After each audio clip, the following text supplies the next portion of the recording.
Ito mga tingog sa personal, makadungog. Magandang hapon sa lahat. Ini. Ako, even my country, you must, pag gawin ko talaga, totoo yan. Mutong dinapay ako, galit ko, pisting yawa.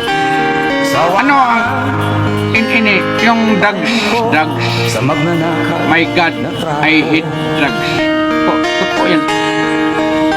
Ito lang masasabi ko sa inyo. Pag balik ko ng presidente, may ganit niya kung anak si Inday Sara. Musutulog. Putong tingyawa. Isa lang. Yung mga drugs na yan. Galit ako. RS Drugstore. Drugs yan. Drugs yan eh. Mercury drugs. Drugs yan.